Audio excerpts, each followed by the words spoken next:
Is imprinting racist? I can definitely clarify, but this is kind of a where do you want me to start situation. Again, while it does happen, most people do not sit down and think to themselves, let me write something racist. Regardless, there are racist sentiments plastered and romanticized all over all kinds of media. And if we're going to talk about that media, we absolutely should acknowledge those things, not to ruin your fun, but to acknowledge it and to prevent it from being perpetuated. First of all, Stephanie chose to make the werewolves in Twilight exclusively native. So what you have is this group of native teenagers, because they are not even grown men, assigned with uncontrollable rage and aggression because they can't control themselves. And when they can't control themselves, they turn into literal animals who hurt women and hurt the women they love despite their best efforts because they can't control themselves. And you could say, well, that's werewolf stuff. Sure, but again, importantly, she chose to apply this animalistic lore exclusively to a group of brown men. Furthermore, the Quileute tribe that was used in Twilight is a real tribe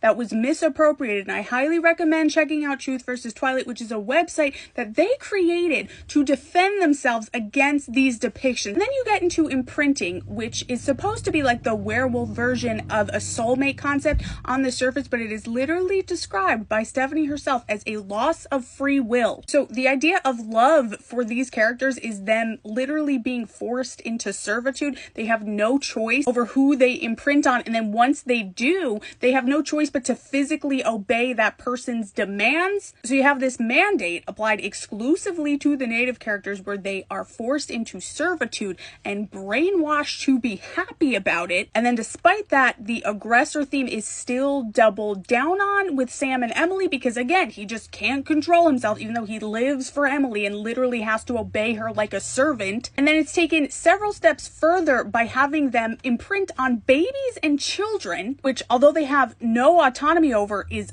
obviously not a good look. And the whole reason imprinting exists in the story is so that Jacob, the non-white second male lead, could end up shackled to Bella and Edward's weird little demon kid and forced to serve the family of colonizing white vampires that ruined his life in the first place just to tie up Bella's happy ending. And somehow he's still punished for that, physically attacked. Sparkles, the geriatric stalker, gets to yell at him and throw him around for it. And if you need further demonstration, look no further to the rhetoric surrounding this plot line where all the jokes and commentary are about how Jacob is a PDF and a grown man in love with a baby. He was a 16-year-old child. So yeah, that's the purpose that imprinting serves. And it is very racist in sentiment, yes.